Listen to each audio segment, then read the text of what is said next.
Kung discover nyo pa sa isa't isa? Siguro kay Kim, kasi siya yung mas matagal sa in terms of screen time at saka mas maraming shooting. No? Onting number of days lang naman yung pinag-ano nila.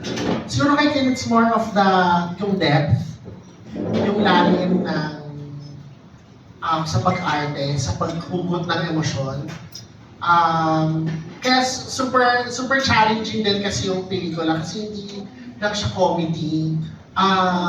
Heartwarming, meron siyang kurot sa puso, no, na kailangan at one point, sabi ko kay Kim, dapat hindi ko siya makita na as Kim. Dapat as Louie siya, or as Jane.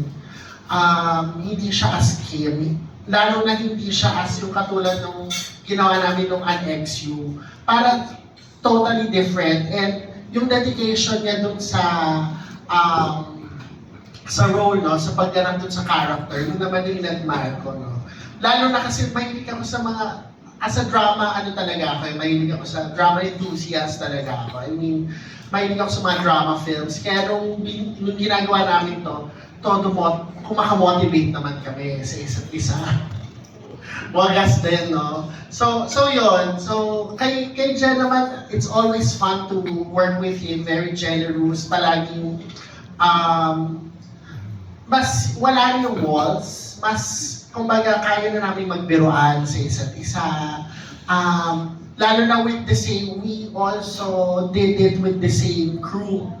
And almost the same staff, no? So, halos yung friends of friends din yung mga POV ko, yung AD ko, yung script ko namin. So very, ang comfortable lang ng set. Very transparent. Ganon. Lastly, sa